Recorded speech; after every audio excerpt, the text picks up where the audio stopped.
नमस्कार, राधे राधे साथियों। आरपीसी तरंग पे एक बार फिर से आपका बहुत बहुत स्वागत है। मैं आशा करती हूँ आप सब एकदम अच्छे होंगे, आपकी पढ़ाई एकदम अच्छी चल रही होगी। तो हम क्या पढ़ रहे थे आप सभी को पता है, लास्ट क्लास में हमने राज्य मानवाधिकार आयोग जो है SHRC state human right commission, इसके बारे में पढ़ा था। आज अपनी लास्ट मतलब इसकी सेकेंड क्लास है, पार्ट नंबर 2 है। तो इसमें हम देखने वाले हैं इसके जो भी अपने बची हुई धाराएँ हैं और राजस्थान के लिए जो राज्य मानवाधिकार आयोग है अपने, इसके बारे में हम चर्चा करेंगे कि इसके जो अध्यक्ष हैं, सदस्य हैं, कब यहाँ पे इनकी अपने राजस्थान में स्थापना हुई है, ये सब बातें हम यहाँ पे देखने वाले हैं। और जो भी प्रश्न यहाँ पे RPSC के द्वारा और चयन बोर्ड के द्वारा पूछे गए हैं वो मैं साथ में आपको बताती जाऊँगी कि यहाँ से क्वेश्चन बना हुआ है। तो अलग से जो है हम क्वेश्चन डिस्कस नहीं करेंगे, इसके बाद में आप अपने स्तर पर क्वेश्चन डिस्कस मतलब कर सकते हैं सोल्व, तो आपसे सारे क्वेश्चन सोल्व हो जाएंगे। ठीक है, तो अगर आपको वीडियो अच्छी लगती है तो आपको क्या करना है, आपको वीडियो को लाइक करना है, चैनल को सब्सक्राइब करना है और अपने दोस्तों के साथ शेयर भी करना है, ताकि उनको भी ऑथेंटिक कंटेंट मिल सके और जल्दी से उनका रिवीजन भी हो सके, क्योंकि अपनी एग्ज़ाम भी पास में ही है। ठीक है, तो ज़्यादा समय अपने पास है नहीं। तो चलिए आपका समय वेस्ट ना करते हुए अपने टॉपिक पर आते हैं। तो लास्ट क्लास में जो है हमने कुछ धाराएं देखी थी, तो मैं एक बार आपको बोल के यहाँ पे रिकॉल करा देती हूँ, देखते हैं आपको कितनी धाराएं याद हैं। चलिए, तो सबसे पहले हम बात करते हैं किसकी, धारा नंबर 21 की। ठीक है, और अपना जो राज्य मानवाधिकार आयोग है ये कहाँ पे है, कौन से चैप्टर में, यहाँ से क्वेश्चन बना था। तो ये चैप्टर नंबर किस में है, 5 में है। अब इसको आप कैसे याद रखेंगे, तो देखिए SHRC जो है इसमें कितने शब्द है, 1 2 3 4 है। तो 4 में क्या करना है अपन को, 1 ऐड करना है, तो 5। ठीक है, तो चैप्टर नंबर 5 जो है ये क्या है, SHRC के लिए है। ठीक है, अपने राज्य मानवाधिकार आयोग के लिए है। यहाँ से क्वेश्चन पूछा हुआ है, 4 अक्षर है लेकिन इसमें एक और जोड़ना है तो 5 हो जाएंगे, तो इससे आप कभी भी नहीं भूलेंगे। और हमने क्या देखा था, धारा जो 21 है, धारा 21 में हमने क्या कराया था, SHRC का गठन करा दिया था, है ना। 21 में गठन कराया था, फिर 21 के सब सेक्शन देखे थे। तो सब सेक्शन में हमने 21(1) देखा था, 21(2) देखी थी, 21(2) के भी हमने 2 पार्ट देखे थे। तो देखो 21(1) में तो हमने क्या किया था कि जो राज्य सरकार है वो क्या करेगी, अधिसूचना के माध्यम से क्या करेगी, SHRC का गठन कर देगी। ठीक है, सिंपली गठन पूछे आपसे तो 21 करना है आपको। ठीक है, और अगर आपसे पूछे अधिसूचना के माध्यम से तो 21 का सबसेक्शन 1 करना है। 21(2) में क्या करना है, संरचना करनी है। संरचना में क्या होगा, एक तो अपने पास कौन होंगे, देखिए हम इधर देख लेते हैं। तो 21(1) में तो क्या होगा, देखिए 21(1) में हमने अधिसूचना निकालनी थी। अधिसूचना के माध्यम से जो है स्टेट गवर्नमेंट, कौन, स्टेट गवर्नमेंट जो है ये क्या करेंगे, अपने SHRC का गठन कर देंगे। ये बात हमने वहाँ पे देखी थी। फिर हमने 21(2) में क्या देखा, 21(2) में हमने संरचना बनानी है, किसकी बनानी है, तो SHRC की। अब इस संरचना में कौन कौन होंगे, तो एक तो अपने चेयरपर्सन मतलब कौन हो जाएंगे, अध्यक्ष हो जाएंगे, और दूसरे कौन हो जाएंगे यहाँ पे, M4 मेंबर्स मतलब सदस्य हो जाएंगे। अब ये यहाँ पे होंगे। अब उस अध्यक्ष जो है, अध्यक्ष के लिए कौन सा हमने देखा था, 21(2) का पार्ट A देखा था। इसमें क्या लिखा था कि अध्यक्ष कौन हो सकता है, तो अध्यक्ष कौन होगा, अध्यक्ष हाई कोर्ट के कौन हो जाएंगे, हाई कोर्ट के चीफ जस्टिस हो सकते हैं। ठीक है, और फिर इसमें 2019 के बाद में क्या किया गया, संशोधन किया गया। और संशोधन से क्या कर दिया फिर हमने कि पहले तो हाईकोर्ट के चीफ जस्टिस को ही बना सकते थे, बाद में 2019 के संशोधन के बाद में क्या हो गया यहाँ पे कि जो हाई कोर्ट है उसके कौन, रिटायर्ड जज भी यहाँ पे चलेंगे, और कोई जज भी हो तो भी यहाँ पे चलेंगे, कोई प्रॉब्लम नहीं है। ठीक है, तो अध्यक्ष के लिए बात यहाँ पे 21(2) के A में लिखी है। A में अध्यक्ष के लिए एक ही बात मतलब एक बात लिखी है, फिर उसमें संशोधन कर दिया। फिर चलिए आगे चलते हैं। तो सदस्य के लिए हमने 21(2) का पार्ट एक तो B देखा था और 21(2) का ही पार्ट C देखा था। तो B में तो हमने क्या देखा था कि एक जो है सदस्य, एक सदस्य हम किसको बना सकते हैं, जो कौन हो, या तो हाई कोर्ट का जज हो। ठीक है, नॉर्मल जज होना चाहिए, चीफ जस्टिस और रिटायर्ड जज की कोई प्रॉब्लम नहीं है यहाँ पे, हाई कोर्ट के चीफ जस्टिस हो।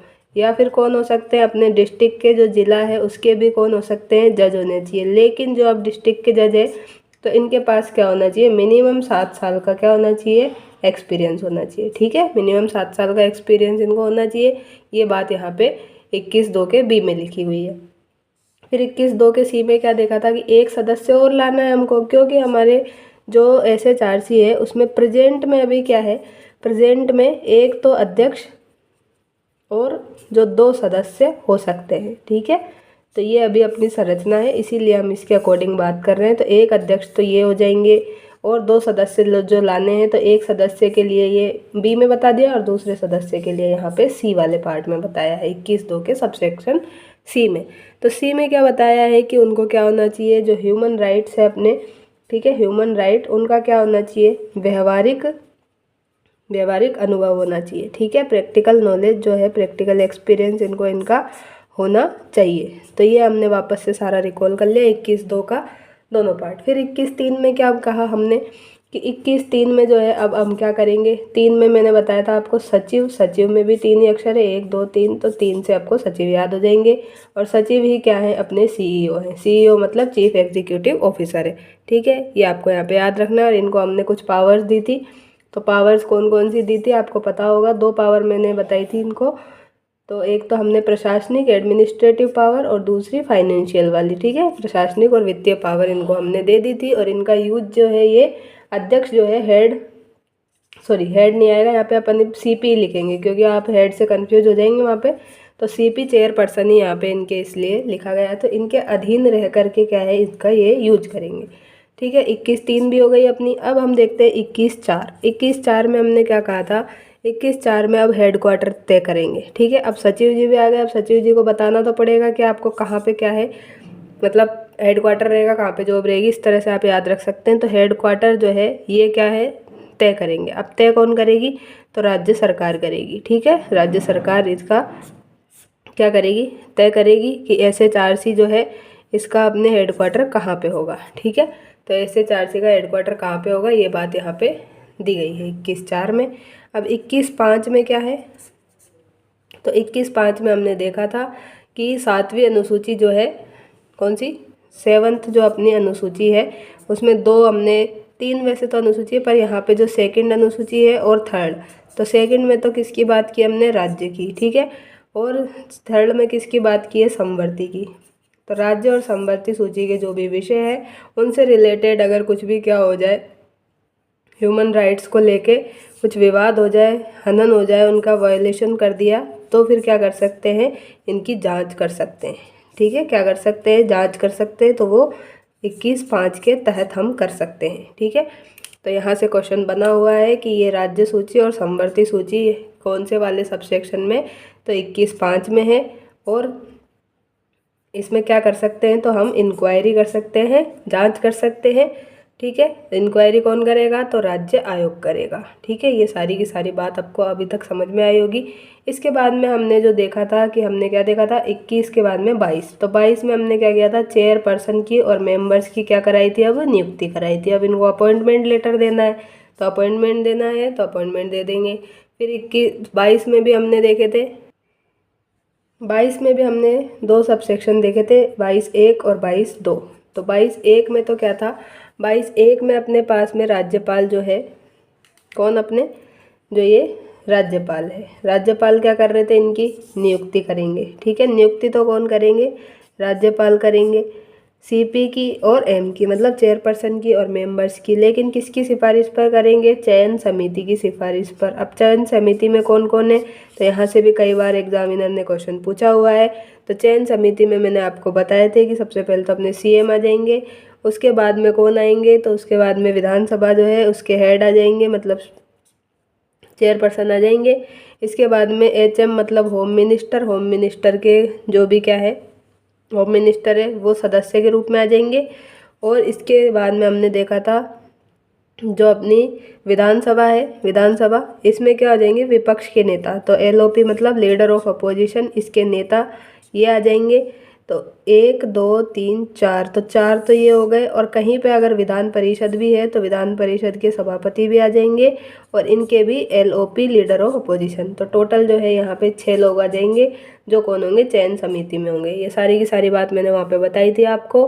ठीक है, फिर हमने अनुच्छेद 22(1) तो देख लिया। 22(2) में क्या बताया था, 22(2) में मैंने बताया था कि जो अध्यक्ष है और सदस्य है, तो इनकी नियुक्ति इस आधार पे क्या है, इनवैलिड नहीं कर सकते कि समिति में कोई सदस्य एब्सेंट था। ठीक है, तो इनवैलिड हम इसको नहीं कर सकते, जबकि कोई यहाँ पे एब्सेंट था। ठीक है, एब्सेंट हो तो कोई दिक्कत नहीं है, हम इसका इनवैलिड नहीं कर सकते नियुक्ति को। नियुक्ति हो चुकी है तो हो चुकी है। ठीक है, ये सारा कुछ अब हमने देख लिया है। अब 23 था, तो 23 में क्या था, अब बताइए धारा 23 में क्या था। 23 में आपने देखा था कि जो इसमें वैधानिक गारंटी प्रदान कर रहे थे, मतलब इसमें त्याग पत्र की बात की थी। अब इनकी नियुक्ति वगैरह हमने कर दी, अब ये त्याग पत्र भी दे सकते हैं और इनको हटा भी सकते हैं। तो हटाएगा कौन, यहाँ पे इनको हटाएंगे तो अपने राष्ट्रपति जी। ठीक है, हटाएंगे तो राष्ट्रपति जी, लेकिन त्याग पत्र किसको देंगे, तो त्याग पत्र गवर्नर को देंगे, क्योंकि नियुक्ति भी किसने की थी, गवर्नर ने की थी। तो ये सारी बात मैंने आपको वहाँ पे बताई थी। तो अब हम आगे चलते हैं। तो धारा 24 से आज हमको पढ़ना है। सारा मैंने आपको रिवाइज करा दिया है, लगभग 10 मिनट में हमने सारा कल की क्लास का जो पूरा सार था लगभग देख लिया है। ठीक है, अब आते हैं अपने टॉपिक पे, आज की क्लास पे। तो सारा रिवाइज हो गया होगा आपको। तो चलिए, धारा 24 में हमें क्या देखनी थी, पदावधि। पदावधि किसकी देखेंगे, तो पदावधि किसकी देखेंगे आपको पता ही होना चाहिए, सीपी प्लस एम। कौन है भाई ये सीपी प्लस एम, तो सीपी अपने अध्यक्ष है और ये सदस्य हैं। तो इनकी जो है पदावधि कितने समय तक ये क्या रहेंगे, अपने काम करेंगे। तो इस बात को यहाँ पे लिखा गया है। ठीक है, तो SHRC के जो भी अध्यक्ष है और सदस्य है, इनकी पदावधि की बात यहाँ पे हमने की है धारा 24 में। अब 24 के भी दो पार्ट हैं, 24(1) और 24(2) और 3, सॉरी 3 है, यहाँ पे 3 देखेंगे हम। तो 24(1) में तो क्या है, जो ये अध्यक्ष की हम क्या करेंगे, अध्यक्ष की पदावधि बताएंगे यहाँ पे। तो अध्यक्ष के रूप में नियुक्त जो व्यक्ति है, उनका कार्यकाल 3 वर्ष या 70 वर्ष क्या हो जाएगा यहाँ पे। अभी तो इनका कार्यकाल 3/70 है। ठीक है, 3/70 है। पहले क्या था, तो पहले ये 2019 से पहले जो ये था कितना था, तो ये 5/70, मतलब 5 साल और 70 साल जो भी पहले हो तो वो था। ठीक है, तो 3/70 जो है ये वर्तमान में है। तो किसका है ये, सीपी मतलब अध्यक्ष भी लिख देते हैं, चलिए आपके लिए अध्यक्ष। तो 24(1) में तो अध्यक्ष के लिए लिखा गया है। अब 24(2) में जो है यही की यही बात जो है सदस्यों के लिए लिखी गई है। क्या लिखी गई है, सेम बात जो है मेंबर्स के लिए, सदस्यों के लिए लिखी गई है। ठीक है, तो सदस्यों का भी जो कार्यकाल है, टर्म, वो कब तक होगा, 3/70 रहेगा अभी तो। और पहले क्या था, पूर्व में ये 2019 से, तो ये 5/70 था। ठीक है, तो ये आपको डिफरेंस पता चला कि एक में तो सिर्फ 2 अध्यक्ष के बारे में है, और देखो सदस्य भी 2 होते हैं और सब सेक्शन भी यहाँ पे 2 है, तो कोई दिक्कत ही नहीं है। और 3/70 इसमें भी याद रखना है, इधर भी याद रखना है, सेम है सारा। फिर 24(3) में क्या करना है अपने को, अध्यक्ष या कोई सदस्य अगर क्या हो जाए, और हाँ इन दोनों में एक चीज़ और याद रखनी है कि इनकी क्या कर सकते हैं, 2019 के बाद जो संशोधन किया तब से क्या है, इनकी पुनर्नियुक्ति भी कर सकते हैं। ठीक है, क्या कर सकते हैं, इनकी अपन पुनर्नियुक्ति कर सकते हैं, रीअपॉइंट इनको कर सकते हैं। ठीक है, रीअपॉइंट इनको हम कर सकते हैं दोनों को 2019 के बाद से। ठीक है, अब 24(3) में क्या कह रहे हैं कि ये अध्यक्ष और या फिर कोई सदस्य अगर पद से हट जाता है। अब पद से हट जाता है मतलब या तो उसने त्यागपत्र दे दिया या वो रिटायर हो गया, तो क्या है, उनको हम रीअपॉइंट नहीं कर सकते। क्या नहीं कर सकते, भारत सरकार, राज्य सरकार जो है उसमें वो वापस से किसी और पोस्ट पे वो नहीं आ सकते, मतलब उनको रीअपॉइंट नहीं कर सकते हैं। ठीक है, तो मैं यहाँ पे लिखती हूँ पद से हटने के बाद में, पद से हटने के बाद में, तो ब्रैकेट में मैं लिख देती हूँ आपके समझने के लिए कि रिटायर के बाद में। ठीक है, रिटायरमेंट के बाद में जो है इनको हम रीअपॉइंट नहीं कर सकते। ठीक है, रीअपॉइंट नहीं कर सकते, इतना आपको याद रखना है। तो कीवर्ड्स में आपको इतना समझ में आ जाएगा। चलिए, तो धारा 24 अपनी कंप्लीट होती है। धारा 25 देखते हैं। 25 में क्या है, 25 में देखिए, कतिपय परिस्थितियों के सदस्यों का अध्यक्ष के रूप में कार्य करना और कर्तव्य निर्वहन, ये इसकी हेडिंग है। अब सिंपल भाषा में आप समझिए तो क्या है इसका मतलब कि कुछ परिस्थिति आ जाए। ठीक है, कुछ भी परिस्थिति आ जाए, कतिपय मतलब कुछ भी परिस्थिति आ जाए, तो फिर सदस्य जो है उनको क्या कर सकते हैं, हम सदस्य जो है अपने मेंबर्स, इनको क्या है, ये अध्यक्ष का क्या दे सकते हैं, अपन कार्य दे सकते हैं, इनके कर्तव्यों का निर्वहन उनको करवा सकते हैं। ठीक है, तो जब सदस्य क्या करने लग जाए, अध्यक्ष का काम करने लग जाए, तो अपन को क्या करना है, धारा 25 लगा देनी है। ठीक है, धारा 25 कैसे लगानी है, जब सदस्य क्या करने लग जाए, अध्यक्ष का काम करने लग जाए, तो फिर हमको धारा 25 कर देना है। अब 25 में क्या करना है, 25(1) और 25(2). 25(1) में तो क्या हो रहा है कि जो अध्यक्ष है उनकी क्या हो जाए, या तो मृत्यु हो जाए या वो पद को त्याग दे। क्या करे, अध्यक्ष जो है, देखो यहाँ पे उल्टा काम चल रहा है। पहले तो क्या है, यहाँ पे मृत्यु करवा दी, डायरेक्ट ही मृत्यु करवा दी, या फिर क्या हो गया, उनका पद त्याग कर दिया उन्होंने। ठीक है, पद त्याग कर दिया, इस्तीफा दे दिया एक तरह से। तो क्या कर सकते हैं, सदस्य जो है उसको क्या कर देंगे, अपन अध्यक्ष बना देंगे। ठीक है, तो सदस्य को अध्यक्ष कब बनाएंगे, जब मृत्यु हो जाए या फिर पद त्याग हो जाए, किसका, अध्यक्ष का। ठीक है, तो अध्यक्ष बना देंगे, और ये जो कार्यभार है ये राज्यपाल इनको देगा। ठीक है, तो कार्यभार कौन देंगे, तो नियुक्ति भी किसने की थी, तो कार्यभार देने का काम कौन करेंगे, अपने राज्यपाल करेंगे। और कैसे करेंगे, वही अधिसूचना से करेंगे। ठीक है, तो राज्यपाल करेंगे, अधिसूचना से करेंगे। ये दोनों में कॉमन आ जाएगा अभी देखते हैं इसको। तो ये बात हमने इसमें देख ली। ठीक है, तो पहले में तो अगर अध्यक्ष जो है, अध्यक्ष का क्या हो जाए, या तो मृत्यु हो जाए या वो पद त्याग कर दे, तो फिर हम सदस्य को अध्यक्ष बना सकते हैं। और ये कार्यभार कौन सौंपेगा, तो राज्यपाल सौंपेंगे, अधिसूचना के माध्यम से सौंपेंगे। अब हम 25(2) देखते हैं। 25(2) में क्या है, 25(2) में हमें देखना है कि जो अध्यक्ष है वो या तो छुट्टी पर चले गए या फिर किसी अन्य रीजन से, कोई रीजन वो बताना नहीं चाह रहे अपने को, तो छुट्टी पे या फिर किसी अन्य रीजन के कारण वो काम करने में असमर्थ है, तो भी राज्यपाल क्या है, किसी सदस्य को कार्यभार दे सकते हैं। तो देखिए, पहले तो अपन ने मृत्यु करा दी, फिर पद त्याग, लेकिन अब उल्टा हो गया यहाँ पे। पहले तो छुट्टी पे जाना चाहिए था, लेकिन यहाँ उल्टा हो रहा है। तो छुट्टी या फिर अन्य काम, छुट्टी या फिर अन्य काम कोई आ गया, तो फिर वो क्या है, इनकेपेबल है, असमर्थ है, तो फिर क्या कर सकते हैं अपन, जो सदस्य है उनको अध्यक्ष का काम सौंप सकते हैं। कौन सौंपेंगे, यही सौंपेंगे। तो बस अपने को बस यही कीवर्ड्स याद रखने हैं कि मृत्यु और पद त्याग तो पहले करानी है, और छुट्टी और अन्य काम जो है ये बाद में कराने हैं। ठीक है, तो 25(1) और 2 आपको अच्छे से आराम से समझ में आ गई होगी।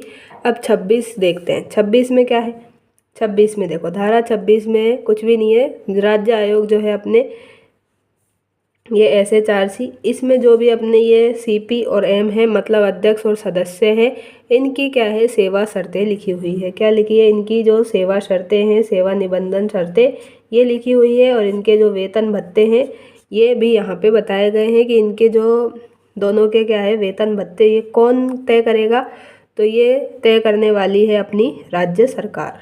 ठीक है, राज्य सरकार, स्टेट गवर्नमेंट इसको तय करेगी। लेकिन नियुक्ति के पश्चात जो है इसमें अलाभकारी परिवर्तन नहीं किए जा सकते। क्या नहीं कर सकते, अलाभकारी परिवर्तन हम इसमें कुछ भी बाद में चेंजेज इसमें नहीं कर सकते हैं। जो नियुक्ति के टाइम हो गया वही सही है। ठीक है, तो अलाभकारी परिवर्तन यहाँ पे नहीं कर सकते हैं, ये धारा 26 में ये लिखा गया है, और सेवा शर्तें यहाँ पे लिखी हुई है। ठीक है, अब धारा 27 में देखिए, 27 में क्या है, जो राज्य आयोग के अधिकारी है और अन्य कर्मचारी वृंद है, क्या है इसकी हेडिंग, राज्य आयोग जो है उसके अधिकारी आ जाएंगे, और जो भी अन्य कर्मचारी है उनका ग्रुप आ जाएगा। तो ये यहाँ पे इसकी हेडिंग है। अब इसके भी 27(1)(a) है और B है। तो 1(a) में तो क्या बोला है कि एक अधिकारी जो होगा वो राज्य सरकार के सचिव पद का होना चाहिए। क्या होना चाहिए, एक जो अधिकारी है वो तो कौन होना चाहिए, जो है सचिव पद का होना चाहिए। ठीक है, क्या होना चाहिए, सचिव पद का होना चाहिए। और वही क्या करेगा, वही हो जाएगा अपने आयोग का भी, मतलब SHRC का सचिव भी यही हो जाएगा। ठीक है, तो ये सचिव वाली बात यहाँ पे 27(1)(a) में लिखी है। अधिकारी कौन होगा, सचिव पद का होगा, और यही SHRC का सचिव भी हो जाएगा। अब 27(1)(b) में क्या लिखा है, तो 27(1)(b) में लिखा है कि जो एक पुलिस महानिरीक्षक है, ठीक है, पुलिस महानिरीक्षक, IG, इंस्पेक्टर जनरल जो है, सॉरी यहाँ पे पुलिस महानिरीक्षक इंस्पेक्टर जनरल जो है, आईजी हम इनको शॉर्ट में बोलेंगे। तो पुलिस महानिरीक्षक जो है, इनकी रैंक के जो भी अधिकारी से नीचे है वो जांच हेतु पुलिस और अन्वेषण अधिकारी होंगे। क्या होंगे? क्या होंगे भाई? पुलिस जो अधिकारी है, पुलिस महानिरीक्षक रैंक के होने चाहिए जांच के लिए। ठीक है, ये आपको यहाँ पे याद रखना है। आईजी रैंक वाली बात यहाँ पे की गई है और पुलिस और अन्वेषण अधिकारी यहाँ पे होंगे। पुलिस प्लस अन्वेषण अधिकारी जो होंगे आईजी रैंक के होने चाहिए, ये बात यहाँ पे लिखी गई है। और यहाँ से जो है आरपीएससी ने सेकंड ग्रेड में ही क्वेश्चन पूछा हुआ है, तो इसको आप देख सकते हैं। तो ये 27 एक ए हो गया, बी हो गया। अब इसमें आपको यहाँ पे वो पुलिस महानिरीक्षक की जगह क्या देगा? पुलिस निरीक्षक दे के कन्फ्यूज़ करने की कोशिश करेगा पूरी। तो पुलिस निरीक्षक आपको एसपी वहाँ पे रॉन्ग करना है और आईजी सही करना है। इंग्लिश में पढ़ लेना, आईजी देख लेना, तो आप वहाँ पे क्लिक कर जाओगे और आपको सही हो जाएगा क्वेश्चन। तो आईजी रैंक का होना चाहिए। ठीक है, अब 28 देखते हैं। 28 में क्या है? राज्य आयोग जो है इसकी वार्षिक और विशेष रिपोर्ट की बात की है। और ये वार्षिक रिपोर्ट किसके सामने रखते हैं? तो राज्य सरकार के सामने रखते हैं। अब यहाँ पे कन्फ्यूज़न होता है कि राज्य सरकार आएगा, राज्यपाल आएगा, राष्ट्रपति आएगा, कौन आएगा? तो जल्दी से अपने क्लिक होता है कि राज्यपाल आएंगे, क्योंकि राज्यपाल ही सारा यहाँ पे कुछ कर रहा है, नियुक्ति वगैरह इनकी। तो राज्यपाल नहीं आएंगे, यहाँ पे राज्य सरकार आएगी। क्या आएगी? राज्य सरकार आएगी। तो धारा 28 में देखिए क्या है। धारा 28 में जो अपना है राज्य आयोग इसकी क्या आएगी? वार्षिक और कौन सी रिपोर्ट आएगी? विशेष। वार्षिक एवं विशेष रिपोर्ट आएगी। तो ये दोनों रिपोर्ट जो है ये किसके समक्ष रखेंगे? तो किसके समक्ष रखेंगे? तो ये रखने वाले हैं राज्य सरकार के समक्ष। तो ये रख दी इन्होंने राज्य सरकार, स्टेट गवर्नमेंट के समक्ष ये रिपोर्ट रख दी है इन्होंने। ये बात यहाँ पे लिखी गई है धारा 28 में। ठीक है, धारा 28 यहाँ पे है अपने, तो ये मैंने आपके लिए अलग कर दिया है। अब यहाँ पे आपको ये भी लिख लेना है साथ में कि राज्यपाल जो है इसको लगा के यहाँ ऐसे रॉन्ग कर ले कि ये बिल्कुल नहीं होगा, गलत है ये। ठीक है, और राज्य सरकार ही यहाँ पे सही होगा। तो किसके समक्ष रखेंगे? तो राज्य सरकार के समक्ष रखेंगे। ठीक है, तो धारा 28 तक जो है अपना पूरा कंप्लीट होता है। अब हम आगे देखते हैं। तो आगे हमें देखना है जो मानवाधिकार आयोग है इसके कुछ कार्य देख लेते हैं। तो चलिए ये धारा 19, 29 और 30 भी हम देख लेते हैं। तो 29 में देखिए क्या लिखा है कि धारा जो है ये मानव अधिकार के उल्लंघन से उत्पन्न जो भी अपराध है उसके शीघ्र परीक्षण के लिए प्रत्येक जिले में क्या होगा? एक मानवाधिकार न्यायालय का गठन किया जाएगा। क्या किया जाएगा? इसमें सिंपल आपको याद रखना है कि एक क्या करना है? मानव अधिकार। क्या करना है? मानव अधिकार जो है इसके लिए अपने को एक कोर्ट न्यायालय का क्या करना है? गठन करना है। और ये कहाँ पे करना है? तो ये प्रत्येक जिले में करना है। किस में करना है? प्रत्येक जिले में क्या करना है? मानव अधिकार कोर्ट का गठन करना है। और मानव अधिकारों का उल्लंघन हो उससे उत्पन्न जो भी अपराध है उसके शीघ्र परीक्षण के लिए। ठीक है, ये करना है। अब क्यों करना है? तो क्यों करना है इसका आंसर है अपने पास में कि जो अपने ह्यूमन राइट है उनके क्या हो गया? उल्लंघन हो गया। ह्यूमन राइट का उल्लंघन हो गया तो फिर उससे उत्पन्न क्या हुए? अपराध उत्पन्न हुए। ठीक है, अपराध हुए तो उसका क्या करना है? अपराधों का शीघ्र अपने को निरीक्षण करना है, परीक्षण करना है। ठीक है, तो इसके लिए हमने ये सारी राम कहानी की है। प्रत्येक जिले में एक मानव अधिकार कोर्ट का गठन किया है। ठीक है, अब धारा 30 देखते हैं। 30 में क्या है कि ये जो धारा है ये ह्यूमन राइट जो न्यायालय अपने ये कोर्ट जो गठित किया है अपने, ठीक है, इस कोर्ट का जो गठन किया है इसके लिए राज्य सरकार को उच्च न्यायालय के जो मुख्य न्यायाधीश है क्या है? अपने उच्च न्यायालय हाई कोर्ट के जो चीफ जस्टिस है उनकी सहमति से अधिसूचना जारी करनी पड़ेगी। क्या करना पड़ेगा? ये जो ह्यूमन राइट कोर्ट हमने गठित किया है, ठीक है, ह्यूमन राइट कोर्ट जो है इसके गठन के लिए क्या होगा? इसके गठन के लिए ये जो राज्य सरकार है अपनी, कौन सी सरकार है? अपनी स्टेट गवर्नमेंट। तो राज्य सरकार क्या करेगी? जो हाई कोर्ट है, हाई कोर्ट के कौन हो जाएंगे? Chief justice. कौन हो जाएंगे? Chief justice. इनकी क्या लेगी? ये सहमति लेगी। कौन लेगी? राज्य सरकार लेगी। तो चीफ जस्टिस की सहमति लेगी, हाई कोर्ट के चीफ जस्टिस की सहमति लेगी और फिर अधिसूचना जारी कर सकती है। ठीक है, तो सहमति से क्या करेगी? फिर राज्य सरकार अधिसूचना जारी करेगी, तब जाके ये हाई कोर्ट का गठन होगा। ठीक है, तो हाई कोर्ट का गठन तो यहाँ पे होगा, लेकिन होगा कैसे? ये बात 30 में लिखी गई है कि गठन के लिए राज्य सरकार जो है ये हाई कोर्ट के चीफ जस्टिस की सहमति से अधिसूचना जारी करेगी। ठीक है, ये बात यहाँ पे 30 में लिखी गई है। अब देखते हैं अपन SHRC के कार्य। ठीक है, SHRC के कार्य जो है ये अपने धारा 12 में लिखे हुए हैं। इसमें धारा 12 में लिखे हुए। तो क्या क्या कार्य है? सिंपल से कार्य है कि स्व प्रेरणा से क्या हो? या तो कोई व्यक्ति खुद पीड़ित हो जो, ठीक है, कोई व्यक्ति अगर पीड़ित है तो वो खुद व्यक्ति या फिर वो किसी और से, क्या अगर मान लीजिए पढ़ा लिखा नहीं है वो व्यक्ति, तो फिर वो किसी और व्यक्ति के द्वारा क्या कर सकता है? याचिका प्रस्तुत करवा सकता है न्यायालय में। क्या कर सकता है? अपने जो मानवाधिकार है उनसे। तो हम यहाँ पे इनके कार्य देख रहे थे। तो स्व प्रेरणा से या फिर क्या हो जाए? किसी पीड़ित, देखिए यहाँ पे आपको ये वर्ड्स याद रखने होंगे। एक तो स्व प्रेरणा से, क्या है? स्व प्रेरणा से या फिर किसी पीड़ित। ठीक है, क्या? स्व प्रेरणा से या फिर किसी पीड़ित या फिर उसकी तरफ से वो किसी व्यक्ति को भी भेज सकता है। ठीक है, उसकी तरफ से कोई व्यक्ति क्या कर सकते हैं? याचिका जो है वो दायर कर सकता है। ठीक है, तो स्वप्रेरणा हो गया एक वर्ड, दूसरा किसी पीड़ित, तीसरा किसी और व्यक्ति से भी वो क्या कर सकता है? याचिका जो है अपनी करवा सकता है। ठीक है, तो याचिका पेश करवा सकता है।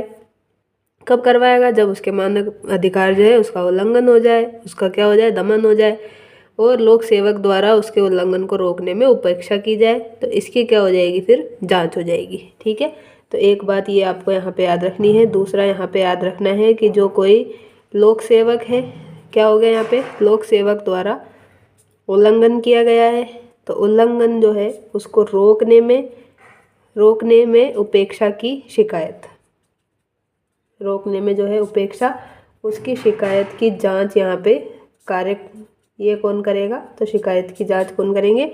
ह्यूमन राइट कमीशन वाले करेंगे। तीसरी जो ये बात है ये कहाँ पे? क में लिखी गई है। ठीक है, अब ख में क्या लिखा है? ख में इनके कार्य लिखे हैं। किसी न्यायालय के समक्ष लंबित जो भी मानव अधिकार के उल्लंघन से कुछ भी क्या है कार्यवाही हो रही है, तो वो न्यायालय की अनुमति से ही हस्तक्षेप होगा। क्या होगा?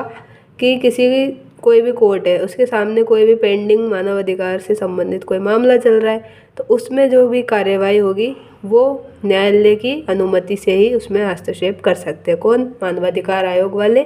तो यहाँ पे जो है इसमें सज़ा वगैरह वो नहीं दे सकते हैं, हस्तक्षेप वो कर सकते हैं। कब? तो हस्तक्षेप कर सकते हैं जब क्या हो? कोर्ट इनको परमिशन दे दे।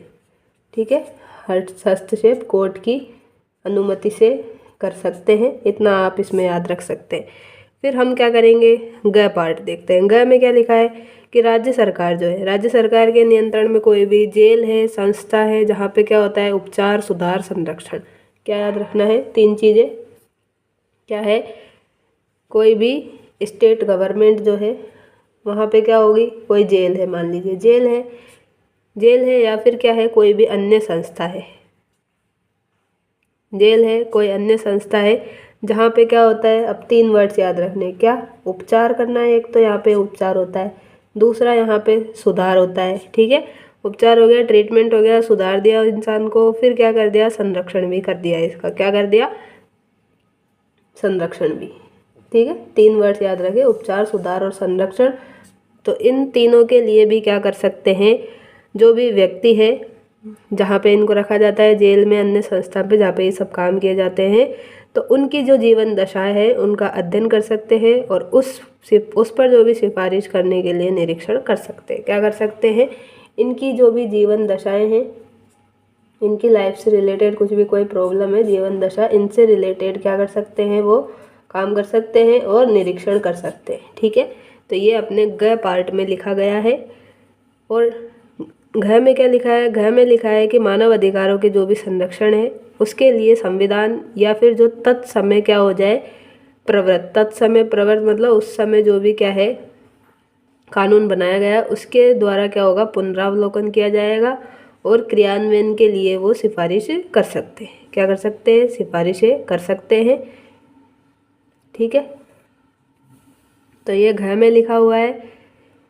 इसके बाद में कुछ और कार्य हैं इनके, जो कि ये जैसे मानव अधिकार है उनके क्षेत्र में क्या कर सकते हैं, ये रिसर्च को बढ़ावा दे सकते हैं। क्या कर सकते हैं, ह्यूमन राइट जो है उसके एरिया में कोई रिसर्च कर रहा है तो रिसर्च को क्या कर सकते हैं, बढ़ावा दे सकते हैं। ठीक है, और जो भी कोई एनजीओ है, गैर सरकारी संगठन, ठीक है, गैर सरकारी संगठन जो भी है उनको क्या कर सकते हैं, यहाँ पे ऐसे ह्यूमन राइट के लिए वो काम करते हैं एनजीओ, तो उनको क्या कर सकते हैं, हम बढ़ावा दे सकते हैं। ये बात कौन कह रहा है भाई, SHRC वाले कह रहे हैं। ठीक है, तो गैर सरकारी संगठन जो है ह्यूमन राइट के लिए काम कर रहे हैं तो उनको बढ़ावा दे सकते हैं, प्रोत्साहन दे सकते हैं। ये सब इनके कार्य हैं और धारा 12 में लिखे हुए हैं। यहाँ से भी कई बार क्वेश्चन पूछे गए हैं। ठीक है, अब एक चीज़ और हमें यहाँ पे देखनी है। देखिए क्या देखनी है कि ये किसकी जो है, कौन से मामले ऐसे हैं जिनमें ये हस्तक्षेप नहीं कर सकते। ठीक है, कौन से मामले ऐसे हैं जिनमें ये हस्तक्षेप नहीं कर सकते। ठीक है, तो पहला तो है कि 1 वर्ष से पुराना कोई भी मामला हो गया, क्या हो गया, 1 ईयर से पुराना कोई भी मामला है तो उसमें हस्तक्षेप नहीं करेंगे। मान लीजिए कोई जैसे बहुत पुराना साल का है, जैसे गड़े मुर्दे उखाड़ने की कई लोगों की आदत होती है, 10 साल पहले कुछ काम हुआ और अब जाके केस कर रहे हैं, तो ऐसे कोई काम ये मानव अधिकार वाले नहीं करेंगे कि 1 साल पुराना मामला लेके आ गए और अब आप यहाँ पे आ गए। ठीक है, तो उसका ये कोई जांच वांच नहीं करेंगे। सेना से संबंधित कुछ भी मामले हो जाए तो सेना से रिलेटेड कुछ भी मामले होंगे उनकी भी ये जांच नहीं करेंगे। श्रम उद्योग से रिलेटेड कुछ मामला हो जाए, श्रम उद्योग से, तो उसकी भी ये जांच नहीं करेंगे। और लोक सेवक के विरुद्ध का मामला ना हो। ठीक है, लोक सेवक के विरुद्ध का मामले की भी यहाँ जांच नहीं होगी, तो ये सब जो है ये नहीं करेंगे। अब धारा 17 में क्या लिखा है, यहाँ से भी क्वेश्चन पूछा हुआ है इसलिए मैंने लिख दिया है आपके लिए, तो RPSC PYQ करके आप इसको लिख लेना। धारा 17 में शिकायतों की जांच है और 18 में क्या है कि ये जो जांच होगी शिकायतों की, इसके दौरान और जांच के पश्चात जो भी कार्यवाही होगी इसके बारे में लिखा गया है। ठीक है, तो ये सब इनके क्या है, धाराएं कंप्लीट हुई अपनी। और धारा 33 भी मैंने बताई थी, ये भी अपने ऑफिशियल वेबसाइट पे दी हुई है। तो धारा 33 में आप सिंपल याद रख सकते हैं कि वित्तीय जो स्वायत्ता है इसके बारे में लिखा हुआ है। ठीक है, वित्तीय स्वायत्ता के बारे में धारा 33 में। और धारा 23 मैंने बताई थी, पढ़ भी लिया हमने। तो धारा 33 में हमें क्या मिलती है, वैधानिक गारंटी मिलती है। क्या मिलती है, वैधानिक गारंटी मिलती है। और 23 में ही हमने क्या पढ़ा है कि जो CP है और M है, क्या है, अपने चेयरपर्सन है और M है, इनका क्या करेंगे, हम त्यागपत्र देंगे और ये क्या करेंगे, हटाएंगे इनको। ठीक है, तो ये बात यहाँ पे लिखी गई है, ये ऑफिशियली है पूरा। आप साइट पे भी देख लेना, मैं स्क्रीनशॉट डाल दूँगी टेलीग्राम पे, तो टेलीग्राम ज्वाइन कर लेना आप। टेलीग्राम भी अपने चैनल के नाम से ही है RPSC तरंग पे, तो इसको ज़रूर ज्वाइन कर ले। आपको यहाँ पे अपडेट्स मिलती रहती है और PDF भी मिल जाएगी। ये जो मैं पढ़ा रही हूँ पूरी इसकी PDF आपको यही पेजेस मिल जाएंगे, तो आप अपने अकॉर्डिंग इसको आराम से लिख लेना, रिवाइज कर लेना। ठीक है, तो चलिए अब हम आगे देखते हैं। अब अपने जो है राजस्थान का क्या है, ह्यूमन राइट कमीशन, RSHRC मतलब राजस्थान का है ये। ठीक है, राजस्थान ह्यूमन राइट कमीशन, तो ये हम देखते हैं। चलिए, तो RSHRC Rajasthan human right commission, ठीक है, और स्टेट। ठीक है, अब हम देखते हैं इसके बारे में। तो इसकी स्थापना कब हुई है, कैसे क्या चला है यहाँ पे, तो ये देखते हैं। तो इसकी जो स्थापना है ये आपने देखा था पहले भी, कौन सा एक्ट, तो आपको याद होगा HRP एक्ट। क्या है, ह्यूमन राइट प्रोटेक्शन एक्ट जो है 1993 वाला। इसकी जो है धारा 21, कौन सी है इसकी, अब धारा 21(1). धारा 21 के तहत हमने क्या किया है, राज्य जो अपने राजस्थान का SHRC, ठीक है, इसमें ही तो हम क्या कराते, RSHRC का गठन कराते हैं। कैसे कराते हैं? अधिसूचना के माध्यम से कराते हैं। तो ये हमने देखा था धारा 21 का, आज ही आपको रिवीजन कराया है, जिसमें हम SHRC का गठन कराते हैं स्टेट के लिए। तो यहाँ पे हमने आर के लिए मतलब राजस्थान के लिए ये करा दिया। ठीक है, तो अधिसूचना से करा दिया, धारा 21 से करा दिया। एक्ट अपना ये है। और कब कराया है? तो ये गठन हमने कराया है, गठन करवाया है 18 जनवरी 1999। अब ये क्वेश्चन जाने कितनी बार, अनगिनत बार पूछा हुआ है। तो ये बहुत ही क्या है, इम्पोर्टेंट है कि ये अपने राजस्थान वाले का गठन कब किया गया है। तो ये PYQ है, RPSC ने बहुत बार पूछा हुआ है। ठीक है, और कौन सी धारा से है, क्या है, ये सब देख सकते हैं आप। ये क्या है? अपना स्वायत्त निकाय है। कौन सा निकाय है? ये एक स्वायत्त निकाय है। ये तो हमने देखा ही था कि ये कौन सा निकाय है, स्वायत्त निकाय है, ऑटोनोमस बॉडी है, ऑटोनोमस बॉडी है। और यहाँ पे क्या होता है? अब स्वायत्तता कैसे निहित है, तो ये बात देखो, आप ये देख सकते हो कि यहाँ पे क्या करते हैं हम, से अध्यक्ष और जो मेंबर्स है इनकी क्या करते हैं, नियुक्ति करते हैं। ठीक है, पहली बात तो नियुक्ति करते हैं। फिर क्या करते हैं, इनका जो है कार्यकाल वो भी क्या करते हैं, हम निश्चित करते हैं। तो कार्यकाल क्या है इनका? अभी 3 सत्र है। ठीक है, 3 सत्र है यहाँ पे। और जो है इनको हम फाइनेंशियल जो है सहायता भी, फाइनेंशियल स्वायत्ता भी देते हैं। और ये बात हमने कहाँ पे देखी थी? अभी थोड़ी देर पहले ही, धारा 33 में। ठीक है, तो ये सब मिलके क्या है, इनको स्वायत्त निकाय बनाती है। तो ये क्या है, एक ऑटोनोमस बॉडी है। यहाँ से भी क्वेश्चन पूछा हुआ है, तो इसको भी आप देख लेना आराम से। तो ये एक क्वेश्चन हो गया। फिर जो है अपने जो पहले स्टार्ट हुआ था, तो अब ये गठन तो हमने कर दिया 18 जनवरी को, लेकिन ये शुरू कब हुआ? ठीक है, तो ये शुरू कब हुआ, स्टार्ट कब किया इसने काम करना? तो इसने काम शुरू किया या फिर ये क्रियाशील कब हुआ? दोनों तरह से क्वेश्चन आपसे पूछा जा सकता है। तो ये शुरू हुआ है अपने 23 मार्च 2000 को। कब? 23 मार्च 2000 को जो है इसने विधिवत रूप से क्या कर दिया, कार्य करना शुरू कर दिया। विधिवत रूप से कार्य करना शुरू कर दिया, क्रियाशील हो गया RSHRC। ठीक, तो ये बात आपको यहाँ पे याद रखनी है। अब जो है स्टार्टिंग में जब ये स्टार्ट हुआ, ये कार्य करना इसने शुरू कर दिया, तब इसमें कितने सदस्य थे? तो प्रारंभ में अगर हम देखें तो प्रारंभ में इसमें एक तो क्या थे, पूर्णकालिक सदस्य थे। ठीक है, एक तो सदस्य नहीं, यहाँ पे अध्यक्ष थे। प्लीज़ करेक्ट कर लेना, ये ऑफिशियल वेबसाइट पे कि इसका जब गठन हुआ था तब प्रारंभ में यहाँ पे क्या थे, 18 जनवरी 1999 को जब गठन हुआ था तब इसमें क्या थे, एक तो पूर्णकालिक अध्यक्ष हुआ करते थे और क्या होते थे, तो 4 यहाँ पे सदस्य हुआ करते थे। ठीक, तो ये तो शुरू की बात है, जब 18 जनवरी 1999 को हमने इसका एस्टेब्लिशमेंट कराया था। फिर इसमें क्या हुआ, एक संशोधन किया हमने। क्या किया? अब संशोधन किया, क्या संशोधन किया? तो संशोधन किया है हमने कब? HRP जो है ये एक्ट 2006। अब क्या हुआ, 2006 में हमने संशोधन कर दिया है। ठीक, अब इसमें क्या हुआ, इसमें अपने पास में हमने एक तो अध्यक्ष होंगे, ठीक, और ये जो 4 सदस्य हैं इनको चेंज करके क्या कर दिया, अब 2 ही सदस्य रहेंगे, 2 सदस्य कम कर दिए, तो एक अध्यक्ष और 2 सदस्य होंगे। ये HRP एक्ट 2006 के तहत किया गया है। इससे भी RPSC ने मैनी टाइम्स क्वेश्चन पूछा हुआ है, जैसे तैसे घुमा फिरा के वो पूछता रहता है, उसके पास क्वेश्चन यही है। ठीक है, ज़्यादा कुछ उसके पास है नहीं, तो यही पूछता रहता है वो। ठीक है, अब RSHRC जो है इसके अध्यक्षों की नियुक्ति कौन करेगा, तो सेम वही जो हम पढ़ के आए हैं। कौन करेगा नियुक्ति? राज्यपाल करेगा, चयन समिति के आधार पर करेगा। कौन सी धारा थी? धारा 22 थी।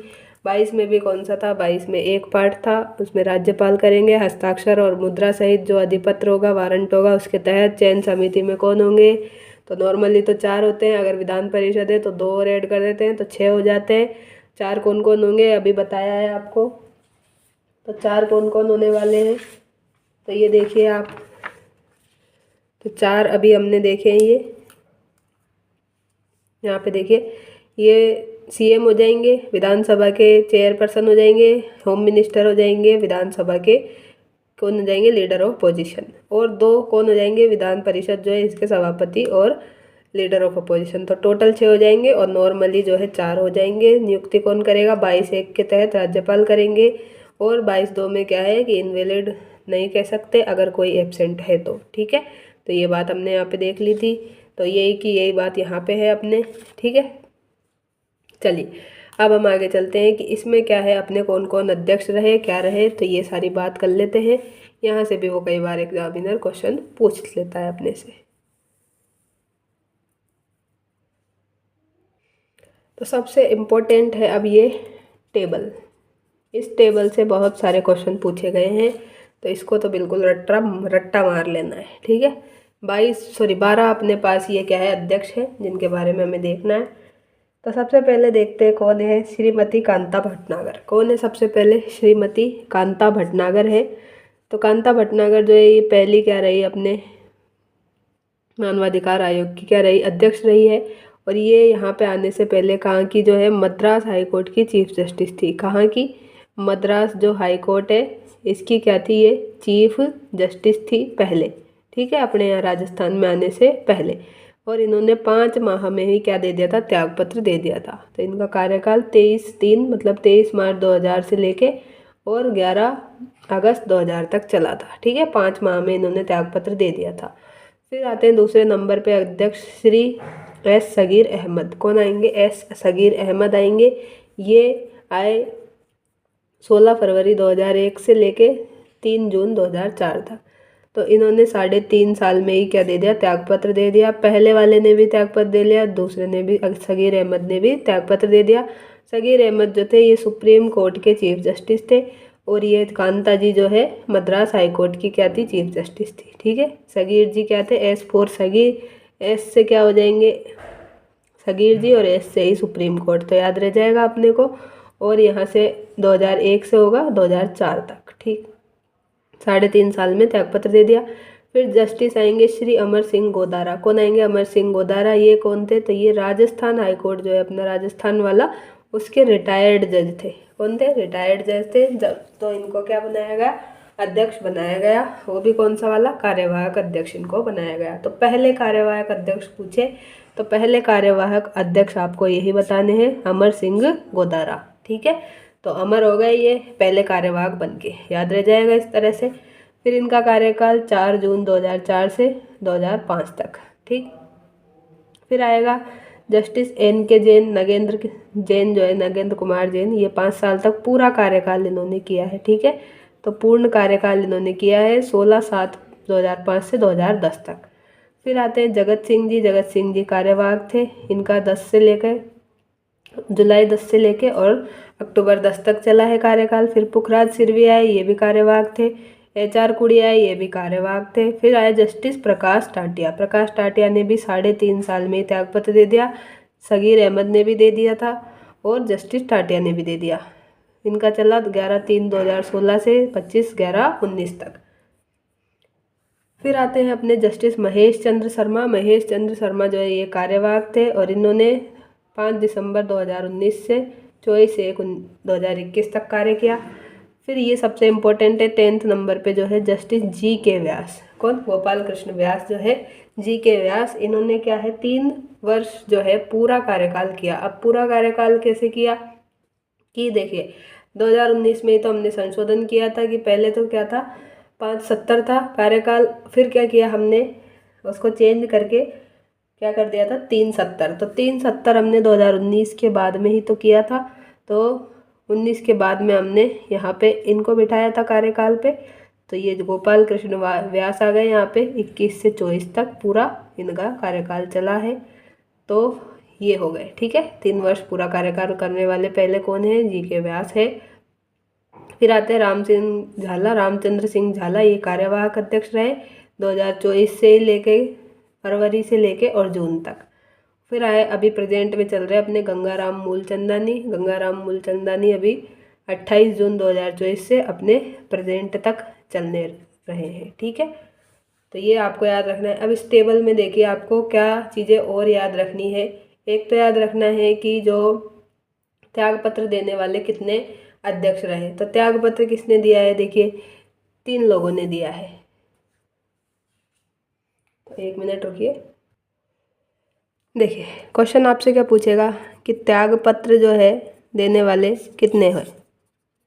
तो त्याग पत्र देने वाले कितने अपने अध्यक्ष हैं, ये बताओ पहले तो कितने अध्यक्षों ने दिया। एक तो अपने कांता जी ने दे दिया, ठीक, कांता जी ने दे दिया। दूसरा अपने सगीर जी ने दे दिया, ठीक है, सगीर जी ने दे दिया। तीसरा जो है किसने दे दिया, अपने प्रकाश टाटिया जी ने दे दिया। तो तीन जो लोग हैं इन्होंने क्या दे दिया, अपना त्यागपत्र दे दिया। तो 3 पर्सन्स जो है इन्होंने तो त्यागपत्र दे दिया, ठीक है। और क्या पूछेगा आपसे कि कार्यवाहक जो है, कार्यवाहक क्या पूछ लेगा आपसे, कार्यवाहक जो है अध्यक्ष कितने रहे हैं। तो टोटल तो 12 रहे हैं, तो कार्यवाहक रहे हैं 6, ठीक। 6 कौन कौन से रहे हैं, तो ये भी मैं लिख देती हूँ एक बार के लिए। तो पहले नंबर पे तो कौन थे, पहले नंबर पे अपने अमर सिंह जी थे, ठीक, अमर सिंह जी गोदारा।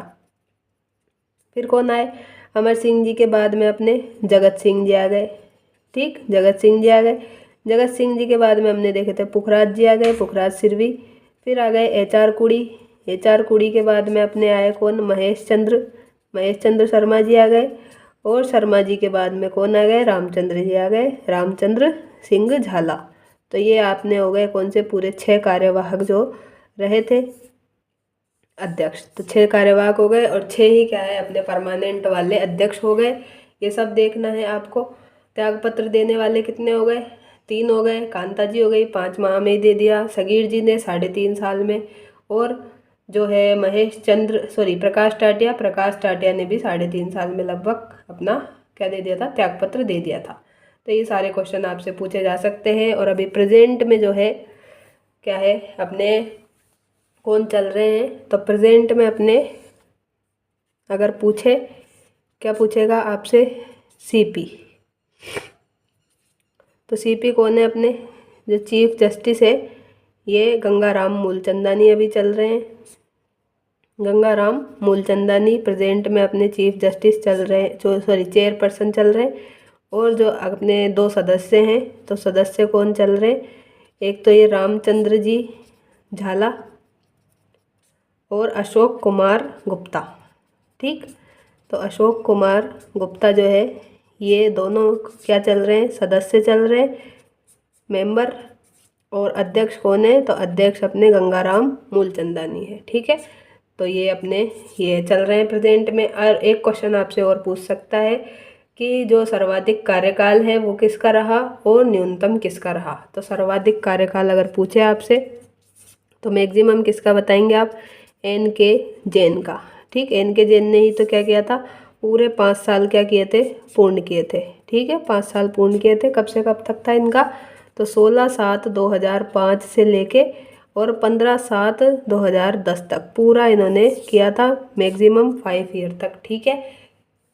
और मिनिमम किसका रहा, तो मिनिमम जो है अपनी पहली नंबर की ही जो थी सुश्री कांता भटनागर, ठीक है। तो कांता जी का मिनिमम रहा था, कितना रहा था, 5 माह का, ठीक, ओनली 5 मंथ्स जो है इनका कार्यकाल रहा था। तो ये भी क्वेश्चन पूछा गया है, तो मैंने आपको बता दिए हैं सारे क्वेश्चन जहाँ जहाँ से पूछे गए थे वो भी इंक्लूड कर लिया हमने। और कैसे क्या क्वेश्चन पूछ सकता है ये भी देख लिया। और एक क्वेश्चन और आपसे पूछ सकता है तो वो भी मैं लिख देती हूँ, वो अभी मुझे याद आ रहा है। तो देखिए, एक है कार्य संचालन समिति। कौन सी समिति है, कार्य संचालन हेतु एक क्या बनाई है हमने, RSHRC की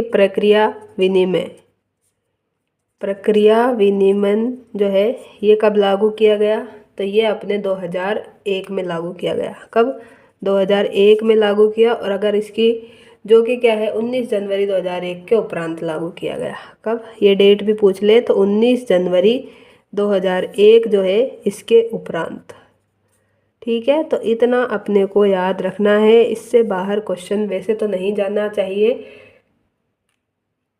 और ये RSHRC क्या है, तो अपने जो मानव अधिकार है इसकी रक्षा हेतु एक क्या है, निगरानी संस्था है। तो ये हमने पिछली क्लास में भी देख लिया था, तो लगभग जो है हमने ये देख लिया है।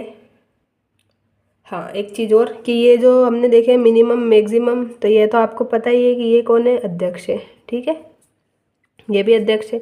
अब आपसे वो पूछ ले क्या कि सदस्य कौन थे, ठीक है, वो क्या पूछेगा आपसे, अध्यक्ष तो सबने याद कर लिए, तो अब आप हमको बताइए भाई कि कौन मिनिमम और मैक्सिमम जो है टाइम तक सदस्य रहे। तो मिनिमम और मैक्सिमम टाइम तक सदस्य कौन रहे थे, तो देखिए मिनिमम तो अपने रहे थे नमो नारायण जी। कौन रहे थे, नमो नारायण जो है, नमो नारायण मीणा जी, ये रहे थे 1 साल तक। और मैक्सिमम कौन रहे थे सदस्य, तो ये पुखराज जो सिरवी है, ये अध्यक्ष भी रहे थे पहले, तो पुखराज सिरवी जो है ये 7 साल तक क्या रहे, सदस्य भी रहे हैं। तो यहाँ से भी क्वेश्चन पूछ सकता है। तो अब जाके क्या है, सारा मैंने आपको बता दिया है, इसके बाहर क्वेश्चन नहीं जाना चाहिए, आपको इतना पूरा याद कर लेना है। और ये पीडीएफ आपको मिल जाएगी, तो इसके लिए बेफिक्र रहें। आपको क्या करना है, लाइक करना है, कमेंट करना है, शेयर करना है। आप वीडियो देखते हैं पर लाइक नहीं करते, कमेंट भी नहीं करते, तो इतना अच्छा कंटेंट लाने का फिर मन भी नहीं करता है। अभी तबीयत पूरी तरह से ठीक नहीं हुई है, फिर भी आपके लिए इतना प्रयास किया जा रहा है, तो आप इसको अप्रिशिएट कर सकते हैं। ठीक है, तो मिलते हैं नेक्स्ट क्लास में नई एनर्जी के साथ, नए टॉपिक के साथ में। देखते हैं नेक्स्ट टॉपिक अपना क्या रहता है। तो अगर आप कमेंट में बताना चाहें तो वो भी बता सकते हैं, उसके अकॉर्डिंग कुछ प्लान किया जाएगा। और जल्दी ही अपना क्या है, वापस से डिजिटली जो भी क्लासेस चल रही थी वो स्टार्ट हो जाएंगी। 1-2 दिन और आप वेट कीजिए। तो अभी जो भी क्लासेस चल रही है वो इसी तरह से चलने दीजिए, ठीक है। और आप सभी अपना सहयोग बनाए रखें। मिलते हैं नेक्स्ट क्लास में, तब तक के लिए thank you, take care, bye bye.